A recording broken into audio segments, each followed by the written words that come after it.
জন্ম নিতে পারে। আবারও যে কোনো সরকার ফ্যাসিবাদী কিংবা স্বৈরাচারী রূপ ধারণ করতে পারে। আমরা শেখ হাসিনার পতনকে আমাদের একটি প্রাথমিক বিজয় হিসেবে মনে করি এবং চূড়ান্ত বিজয়ের জন্য আমাদের আন্দোলন চলমান থাকবে।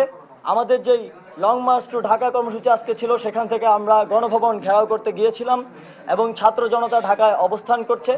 তাদেরকে আমরা শান্তিপূর্ণভাবে ঢাকায় অবস্থান করতে এবং যারা এখনও ষড়যন্ত্র করে যাচ্ছে ফ্যাসিবাদী ব্যবস্থাকে টিকিয়ে রাখার জন্য, তাদের দিকে ক্লোজ লুক এবং নজর রাখতে আহ্বান জানাচ্ছি। এই মুহূর্তে আপনাদের সামনে বক্তব্য এবং কিছু নীতিগত সিদ্ধান্ত জানাবেন, পেশ করবেন আমাদের আন্দোলনের অন্যতম প্রধান সমন্বয়ক মোহাম্মদ নাহিদ ইসলাম। প্রথমেই আজকের যে ছাত্র নাগরিক অভ্যুত্থানের মাধ্যমে এই ফ্যাসিস্ট হাসিনার পতন করা হলো, এই ছাত্র নাগরিক অভ্যুত্থানটিকে আমরা আমাদের যে আন্দোলনের শহীদ এবং হতাহত এবং মুক্তিকামী ছাত্র জনতাকে উৎসর্গ করছি।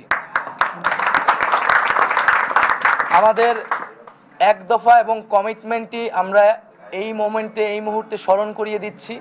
আমাদের এক দফা দাবিটি ছিল স্বৈরাচারী শেখ হাসিনা সরকারের পতন এবং ফ্যাসিবাদী ব্যবস্থার বিলোপ। কারণ আমরা মনে করি যে কেবল ব্যক্তিকে সরালেই সমস্যার সমাধান হবে না, বরং যেই রাষ্ট্রীয় কাঠামোর মধ্য দিয়ে এই ধরনের ফ্যাসিজম তৈরি হয়, সেই কাঠামোরও বিলোপ করে একটি নতুন বাংলাদেশ, একটি নতুন রাজনৈতিক বন্দোবস্ত আমাদের করতে হবে। সেই জায়গা থেকে শেখ হাসিনার পতন আমাদের প্রথম ধাপ আন্দোলনের, যেটা আমরা অর্জন করেছি। এখন আমরা দ্বিতীয় ধাপের দিকে আমাদেরকে যেতে হবে। সেজন্য আমরা মনে করি এই যে অভ্যুত্থানকারী ছাত্র নাগরিক, তাদের প্রস্তাবিত আমরা একটি প্রস্তাব করব আগামী 24 ঘন্টার মধ্যে। আমরা একটি অন্তর্বর্তীকালীন জাতীয় সরকারের প্রস্তাব করব। সেই জাতীয় সরকারে অভ্যুত্থানকারী ছাত্র নাগরিকদের অংশ থাকবে এবং সমাজের যে নাগরিক সমাজ সহ যে নানান পেশাজীবী এবং নানান ধরনের পক্ষ রয়েছে, সকলের প্রতিনিধিত্ব নিশ্চিত করে তাদের সাথে আলোচনার মাধ্যমে আমরা একটা অন্তর্বর্তীকালীন জাতীয় সরকারের রূপরেখা এবং নাম, সেই সরকারে কারা কারা থাকবে সেই নামগুলো ঘোষণা করব। কারণ আপনারা সকলেই জানেন যে আমরা আসলে গত কয়েকদিন ধরে খুবই ব্যাপক নিরাপত্তাহীনতার ভিতরে ছিলাম, যোগাযোগ থেকে বিচ্ছিন্ন ছিলাম। আমাদেরকে প্রথমে আমাদের সমন্বয়কদের সাথে বসতে হবে, তারপরে সমাজে নানান পক্ষদের সাথে বসতে হবে। বসে আমরা একটি সমন্বিত সিদ্ধান্ত গণতান্ত্রিকভাবে জাতির সামনে উপস্থাপন করতে চাই। সেটা আগামী 24 ঘন্টার মধ্যে আমরা সেই অন্তর্বর্তীকালীন জাতীয় সরকারের রূপরেখা প্রস্তাবনা করব। যারা এই আন্দোলনে শহীদ হয়েছে তাদেরকে আমরা জাতীয় বীর হিসেবে ঘোষণা করছি।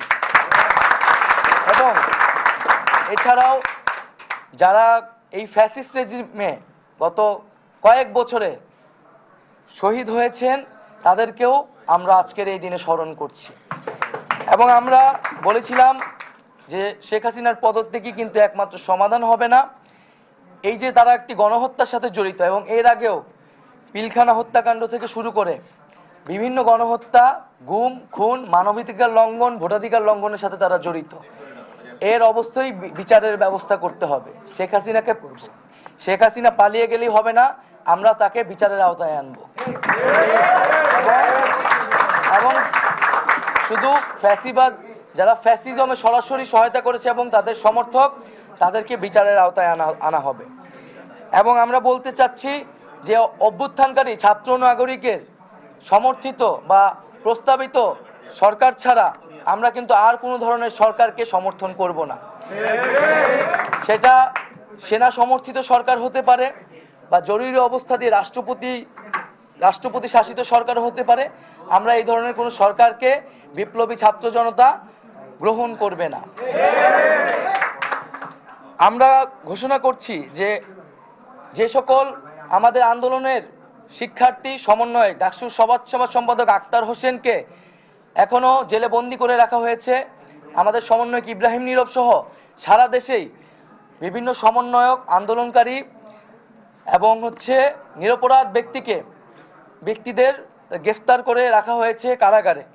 আমরা সকল কারাবন্দীদের, এই আন্দোলনের কারাবন্দী এবং এছাড়াও এই ফ্যাসিস্ট রেজিমে যে নিরপরাধ ব্যক্তি এবং রাজবন্দী করে রাখা হয়েছে তাদেরকে আগামী 24 ঘন্টার মধ্যে মুক্ত করার ঘোষণা করছি। তাদেরকে 24 ঘন্টার মধ্যে আমরা আমাদের সাথে রাজপথে দেখতে চাই এবং আমরা মুক্তিকামী ছাত্র জনতার প্রতি আহ্বান রাখছি যে তারা যাতে আমাদের কাছ থেকে যে 24 ঘন্টার মধ্যে আমরা যে চূড়ান্ত সরকারের রূপরেখা দিব তা ঘোষণার আগ পর্যন্ত তারা যাতে রাজপথে অবস্থান করে এবং এক্ষেত্রে আমাদেরকে সতর্ক থাকতে হবে যে আন্দোলনের সুযোগে এখানে ফ্যাসিবাদের দোসররা এখনো নানান ধরনের অঘটন নাশকতা সহিংসতা করে এই আন্দোলনের ন্যায্যতাকে প্রশ্নবিদ্ধ করার চেষ্টা করে যেতে পারে। আমরা আহ্বান জানাচ্ছি সকলের প্রতি, এই দেশ আমার, এই রাষ্ট্রীয় সম্পদ আমাদের, সেক্ষেত্রে কেউ যাতে কোনো ধরনের লুটপাট সাম্প্রদায়িক হামলা কোনো ধরনের উস্কানিতে কান না পাতে মুক্তিকামী ছাত্র জনতাকেই সতর্ক থাকতে হবে এবং দেশের সম্পদ রক্ষা করতে হবে। আমরা কোনো প্রাণনাশ কোনো সহিংসতা চাই না, আমরা শান্তিপূর্ণভাবে রাজপথে অবস্থান করব এবং যাদের বিচার করা হবে তাদের একটি প্রক্রিয়া অনুসরণ করে ন্যায় বিচারই আমরা সমাজে প্রতিষ্ঠা করব। আমরা বৈষম্য দূর করার জন্য সমাজে ন্যায় বিচার এবং জীবনের নিরাপত্তার জন্যই কিন্তু এই এক দফা আন্দোলন ঘোষণা করেছিলাম। সেই ঘোষণার প্রতি যাতে সবাই শ্রদ্ধাশীল থাকে এবং বৈষম্য বিরোধী ছাত্র আন্দোলনের নেতৃত্বে এই অভ্যুত্থান সংগঠিত হয়েছে এবং আমরা আহ্বান জানাচ্ছি যে বৈষম্য বিরোধী ছাত্র আন্দোলন সকলের জীবন এবং জানমালের নিরাপত্তার জন্য মাঠে থাকবে, সে বিষয়ে সবচেয়ে বেশি সতর্কতা দিয়ে আমরা রাজপথে থাকব এবং আমরা আহ্বান জানাচ্ছি, আমরা ঘোষণা করছি যে যাতে বাংলাদেশে আমরা একটা ঐক্যবদ্ধভাবে এই গণঅভ্যুত্থানের কাছাকাছি গণঅভ্যুত্থানের মাধ্যমে সরকার পতন করেছি, আমাদের এখন ঐক্যবদ্ধ থাকতে হবে। এই ঐক্যবদ্ধ নষ্ট করার সকল পরিকল্পনাকে নস্যাৎ করে দিতে হবে। সেজন্য আমরা বারবার বলেছি যে আমরা এই হাসিনা রেজিম এই ফ্যাসিবাদী ব্যবস্থার বিপরীতে খুনি সরকারের বিপরীতে প্রতিবাদী জনতা, এখানে কোনো দল মত ধর্ম নির্বিশেষে আমরা সবাই ঐক্যবদ্ধ হয়েছি। এখানে কোনো ধরনের সাম্প্রদায়িক উস্কানি কোনো ধরনের নাশকতা বা বিভাজনের চেষ্টা করা হলে মুক্তিকামী ছাত্র জনতাকে তা রুখে দিতে হবে। আমি আবারও এই গণ অভ্যুত্থানের জন্য সকলকে ধন্যবাদ জানাচ্ছি, সকলকে অভিনন্দন, দেশবাসীকে অভিনন্দন জানাচ্ছি এবং আমরা আগামী 24 ঘন্টার মধ্যেই অন্তর্বর্তীকালীন জাতীয় সরকারের রূপরেখা হাজির করব। তার জন্য সকল পক্ষের সাথে আমরা আলোচনা করব, আমাদের সকল সমন্বয়কদের সাথে আলোচনা করব এবং এই কাজটি করার জন্য আমরা একটি লিয়াজু কমিটি হয়তো রাতের মধ্যেই প্রেস রিলিজের মাধ্যমে আপনাদেরকে জানিয়ে দিব যে আমাদের পক্ষ থেকে কারা আসলে এই বিভিন্ন পক্ষের সাথে আলোচনায় বসবে। এক্ষেত্রে আপনাদের যদি আর কোনো প্রশ্ন থাকে, জিজ্ঞাসা থাকে, সেই প্রশ্নগুলো আলোকে হয়তো আমরা কোনো কথা বলতে পারি। আমরা ইতিমধ্যে দেখেছি যে আমরা বিভিন্ন রাজনৈতিক দলের প্রধানদেরকে ডেকে আর্মি চিফ তারা একটা ইন্টারিম গভর্নমেন্টের দিকে আগাচ্ছে, সেক্ষেত্রে এই বিরোধী যে রাজনৈতিক দলগুলো আছে তাদের প্রতি আপনাদের কি আহ্বান? আমাদের আহ্বান থাকবে যে বৈষম্য বিরোধী ছাত্র আন্দোলন এবং বিপ্লবী যে ছাত্র নাগরিক তাদের নেতৃত্বেই কিন্তু এই অভ্যুত্থানটি ঘটেছে। ফলে জনগণ তাদের নেতৃত্বে মাঠে নেমে এসেছিল, তাদের নেতৃত্বেই জীবন দিয়ে, তাদের আহ্বানেই জীবন দিয়েছিল। তো তাদের সাথে তাদের যেই প্রস্তাবনা, সেই প্রস্তাবনার প্রতি কিন্তু দেশের মানুষের শতভাগ আস্থা রয়েছে। বিরোধী দল সহ সকল পক্ষকে আমরা আহ্বান জানাবো যে তারাও এই যে বিপ্লবী ছাত্র নাগরিক তাদের প্রতি যাতে সেই আস্থাটা রাখে, কারণ যদি এখানে কোনো ধরনের চক্রান্ত বা পরিকল্পনা অংশ নেয় এই ফ্যাসিস্ট রেজিম শেখ হাসিনাকে সরিয়ে তার কোনো বি টিমকে বসাতে চায় এবং সেক্ষেত্রে যদি কোনো রাজনৈতিক দল বা পক্ষ অংশগ্রহণ করে, সেক্ষেত্রে কিন্তু বাংলাদেশের জনগণ তাকে গ্রহণ করবে না, প্রত্যাখ্যান করবে। গণমাধ্যমে প্রকাশিত হয়েছে আপনাদের 3 জন সমন্বয়ক বাকি রাজনৈতিক দলের নেতাদের সাথে 3 জন সমন্বয়ক বঙ্গভবনে প্রবেশ করেছে, আপনারা এই বিষয়টা জানেন কিনা, সেখানে তারা এই বিষয়ে কোনো কথা বলেছে কিনা? এখানে আমরা বলতে চাই আন্দোলনের যারা মূল সমন্বয়কারী যে চেহারাগুলোকে আপনারা হয়তো চেনেন তারা সবাই এখানে উপস্থিত আছে। আমরা কিন্তু ফ্যাসিবাদী ব্যবস্থার বিলোপ চেয়েছি। বঙ্গভবনে যে রাষ্ট্রপতি থাকেন তিনি ফ্যাসিবাদী ব্যবস্থারই একটা অংশ বিশেষ। তো আমাদের সাথে কোনো আলোচনা ব্যতি রেখে 3 সমন্বয়ক সেখানে গিয়েছেন। এ বিষয়ে আমরা তাদের সাথে কথা বলবো এবং কথা বলে যদি কোনো উপযুক্ত উত্তর তারা না দিতে পারেন সে বিষয়ে আমরা ব্যবস্থা নিব, বৈষম্যবিরোধী ছাত্র আন্দোলন ব্যবস্থা নেবে। আচ্ছা, সেনাপ্রধানের পক্ষ থেকে দাবি করা হয়েছে যে আপনাদের সাথে যোগাযোগ করার চেষ্টা করা হয়েছে, আপনারা মিস করতে পারে না এবং তারা বলছেন যে যেহেতু আসিফ নজরুলের সাথে তারা বলে সম্মান করে তাই তার সাথে তারা কথা বলছেন। আপনাদের সাথে আসলে সেনাপ্রধানের পক্ষ থেকে বা আসিফ নজরুলের স্যারের পক্ষ থেকে কোনো আলোচনা বা কথা বা প্রস্তাব আছে? না, আমরা এখন পর্যন্ত সে ধরনের কোনো আলোচনার প্রস্তাব পাইনি। আমরা বরাবরই বলেছি আমরা রাজপথ থেকে এই আন্দোলনের শুরু হয়েছে, আমরা রাজপথেই সকল ফয়সালা করব। এবং আমরা যেহেতু আমাদের যেটা আমি বললাম যে আমাদের নিরাপত্তার বিষয়টি এখনো পর্যন্ত নিশ্চিত আমরা করতে পারি না। আমরা মোবাইল ছাড়া আমাদের সমন্বয়কদের সাথে আমাদের যোগাযোগ ঠিকমতো হয়নি। তো এই নিরাপত্তার জায়গাগুলো আমরা সমন্বয়কদের সাথে আগে প্রথমে যোগাযোগ করে সারা দেশের সকল সমন্বয়ক আন্দোলনকারী প্রতিনিধিদের সাথে যোগাযোগ করে তাদের সিদ্ধান্ত নিয়েই আসলে আমরা পরবর্তী স্টেপগুলো নিব। সেক্ষেত্রে প্রস্তাবনা আসলেও আমরা সকলে আলোচনা করে সেই বিষয়টি জানাবো। তবে আমাদের জায়গা থেকে আমরা রাষ্ট্রের সকল স্টেক হোল্ডারদের সাথে বসতে চাই, আমাদের জায়গা থেকেও সেই আহ্বানটি থাকবে। না, আমাদের কাছে এরকম কোনো প্রস্তাব আসে। গণমাধ্যম কর্মীদের উপর গত কয়েকদিন থেকে হামলা করা হচ্ছে, গাড়ি জ্বালিয়ে দেওয়া হচ্ছে, যেখানেই পাচ্ছে সেখানেই পেটানো হচ্ছে। গণমাধ্যম কর্মীরা কোথাও হেফাজত না, সব জায়গায় তারা আজকে পর্যন্ত সব জায়গায় আঘাতের শিকার হয়েছে। এই বিষয়টা আপনাদের কাছে আমরা পৌঁছানোর চেষ্টা করছি, শেষ পর্যন্ত যদিও কাজ হয় নাই। গণমাধ্যম কর্মীদের এই যে এত হামলা, সেই বিষয়টা আপনারা অবগত কিনা? বাকি যারা হামলা করছে তাদের বিষয়ে আপনারা কোনো ব্যবস্থা নেবেন কিনা? পরবর্তী গণমাধ্যম কর্মীদের নিরাপত্তার স্বার্থে আপনাদের কোনো বিবৃতি আছে কিনা? আচ্ছা, আমরা যদি আমাদের জায়গা থেকে স্পষ্ট করি, আমরা যখন থেকে আমাদের এই আন্দোলনটি শুরু করেছিলাম সেদিন থেকে শুরু করে আমরা শাহবাগে যতদিন ছিলাম আপনারা আপনাদের সর্বোচ্চটুকু দিয়ে আমাদেরকে সহযোগিতা করেছেন। আপনাদের মাধ্যমেই আমাদের প্রত্যেকটি দাবি শুধু বাংলাদেশে নয় পুরো বিশ্বে ছড়িয়ে পড়েছে। সেই জায়গা থেকে আমরা আপনাদের সাথে যে সম্পর্কটি গড়ে উঠেছে সেটা সবসময় সৌহার্দ্যপূর্ণ ছিল। আমরা আমাদের জায়গা থেকে প্রত্যেক সময়টি জানিয়েছি যে আমাদের যে সাংবাদিক ভাইরা রয়েছেন, বোনেরা রয়েছেন, তাদেরকে যেন সর্বোচ্চ সহযোগিতাটুকু করা হয়। আপনারা দেখে থাকবেন আমাদের যে মূল গ্রুপ রয়েছে সেখান থেকে আমরা সবসময় এটি পোস্ট করেছি। ইভেন ব্যক্তিগত টাইমলাইন থেকে আপনারা যদি চেক করে দেখেন, আমরা আজকে দিয়েছি, গতকালকে দিয়েছি, যখনই আপনাদের জায়গা থেকে এই অভিযোগগুলো এসেছে। আমরা বিশ্বাস করি আমরা আন্দোলন করেছি রাজপথে, কিন্তু সেটি পুরো দেশ থেকে পুরো বিশ্বে ছড়িয়ে পড়েছে আপনাদের মাধ্যমে। এবং আমরা এটি বিশ্বাস করি যে আপনারা আপনাদের জায়গা থেকে এই কথাটি ছড়িয়ে দিতে পেরেছেন বলেই আজকে বাংলাদেশে এমন একটি গণঅভ্যুত্থান সম্ভব হয়েছে।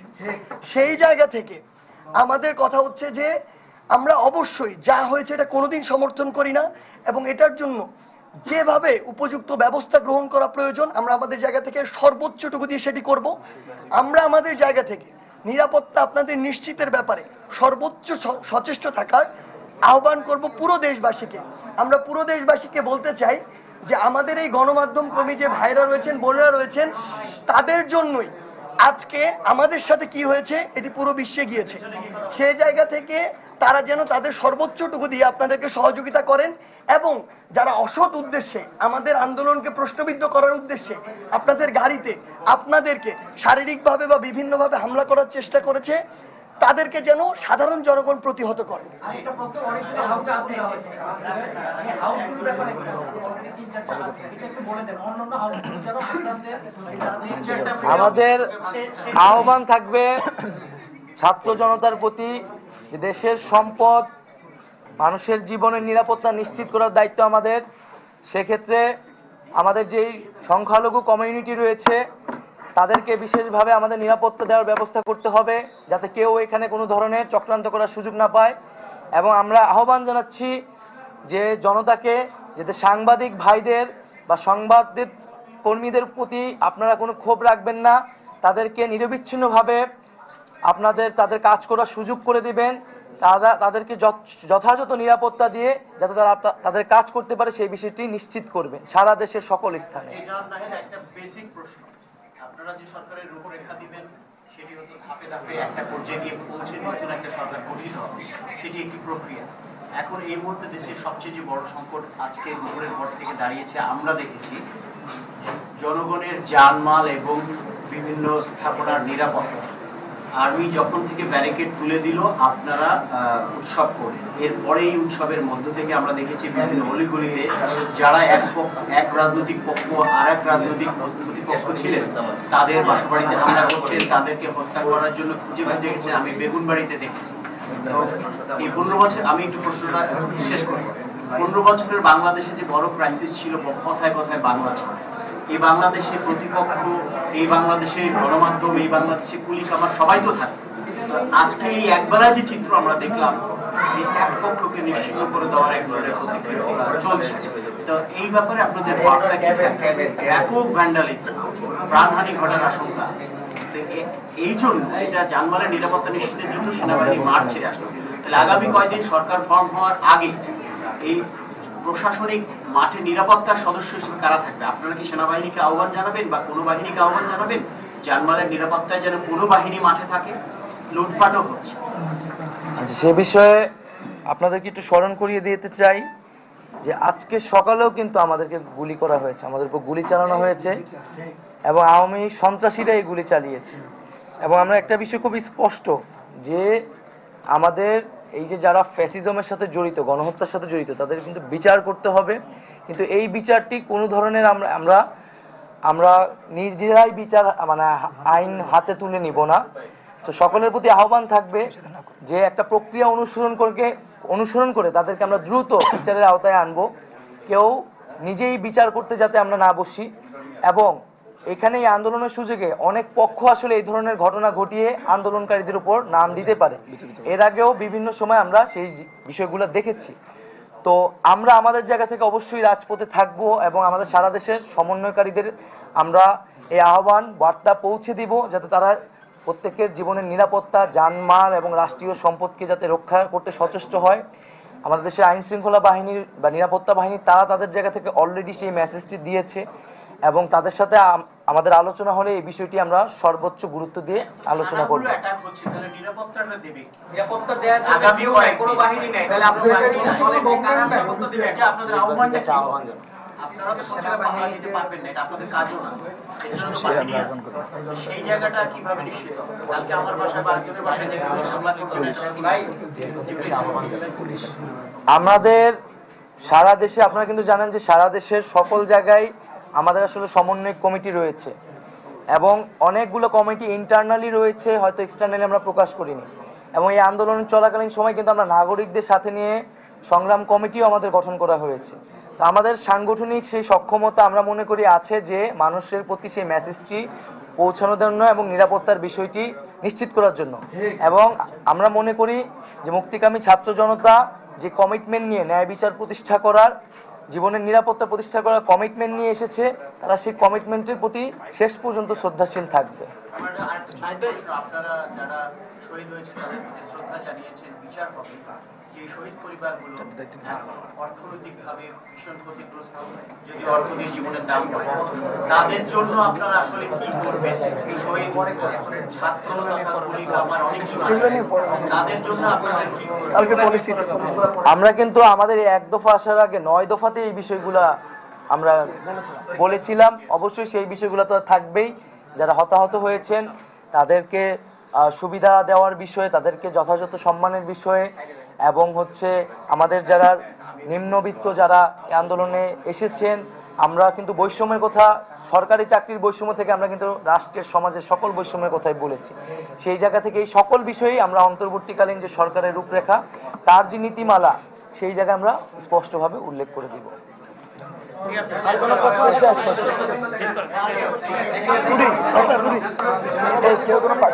আচ্ছা, এক মিনিট আমাদের আরেকটি 1 মিনিট লাস্ট ঘোষণা আমাদের।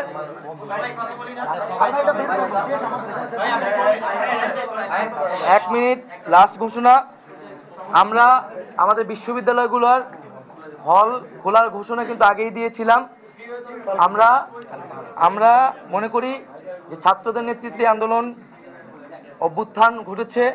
ছাত্ররা এই মুহূর্ত থেকে প্রত্যেকটি ক্যাম্পাসে হলে গিয়ে প্রবেশ করবে এবং বিশ্ববিদ্যালয়ে নিজেদের অবস্থান রাখবেন।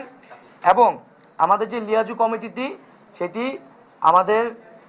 আমাদের শ্রদ্ধেয় বড় ভাই এবং আমাদের ঢাকা বিশ্ববিদ্যালয়ের আইন বিভাগের শিক্ষার্থী মাহফুজ আব্দুল্লাহ তার সমন্বয়ে রাতের মধ্যে একটি লিয়াজু কমিটি আমরা ঘোষণা করব, যারা সকল পক্ষের সাথে আলোচনা করবেন। এবং আমরা সারা দেশের মানুষের প্রতি, মুক্তিকামী ছাত্র জনতার প্রতি আবারও আহ্বান জানাচ্ছি, আপনারা শান্তিপূর্ণভাবে অবস্থান করুন। আমাদের বিজয়ের প্রথম ধাপ পূর্ণ হয়েছে, দ্বিতীয় ধাপও আমরা পূর্ণ করব। সেজন্য শান্তিপূর্ণভাবে, সচেতনভাবে আমাদেরকে অবস্থান রাখতে হবে। জীবনের নিরাপত্তা, রাষ্ট্রীয় সম্পদ রক্ষা করার দায়িত্ব এখন আমাদের। তাই সারা দেশের মানুষকে আবারও আহ্বান জানাচ্ছি, আপনারা শান্তিপূর্ণভাবে, অহিংসভাবে অবস্থান নিন এবং আমাদের দেশ গঠনের জন্য প্রস্তুত হন। ঢাকা বিশ্ববিদ্যালয় হলগুলোতে বিভিন্ন রাজনৈতিক সংগঠন এবং ছাত্র সংগঠন যেগুলো আছে তারা ওঠার একটি পায়তারা বা পরিকল্পনা করছেন, এমন তথ্য আমাদের কাছে এসেছে এবং তারা হলগুলোতে যাচ্ছেন। আপনারা এই ধরনের কোনো রাজনৈতিক শক্তির কাছে বা রাজনৈতিক দলের কাছে ঢাকা বিশ্ববিদ্যালয় হল বা ঢাকা বিশ্ববিদ্যালয়ের কোনো নিয়ন্ত্রণ তুলে দেবেন কিনা, এই ব্যাপারে আপনাদের কথা রয়েছে কিনা? আর আসলে বিকেল থেকে আমরা সারা দেশের সংখ্যালঘু সম্প্রদায়ের উপর হামলা। বৈষম্য বিরোধী ছাত্র আন্দোলনের সমন্বয়করা কথা বলছিলেন সাংবাদিকদের সাথে। দর্শক, এই মুহূর্তে বঙ্গভবনে কথা বলছেন মির্জা ফখরুল ইসলাম আলমগীর। আমরা সরাসরি চলে যাচ্ছি সেখানে। আমাদেরকে সমস্ত রাজনৈতিক দলগুলোকে তারা আজকে এখানে ডেকে নিয়ে এসেছিলেন আলোচনা করার জন্য। তারা যারা আন্দোলনের মূল নেতা, ছাত্র নেতা, সমন্বয়, তাদের সঙ্গে কথা বলছেন, কথা বলে নিয়ে এসেছেন। তারা রাষ্ট্রপতির সঙ্গে আজকে কথা বলে কতগুলো মৌলিক বিষয়ে সিদ্ধান্ত হয়েছে। সেই সিদ্ধান্ত প্রথমটি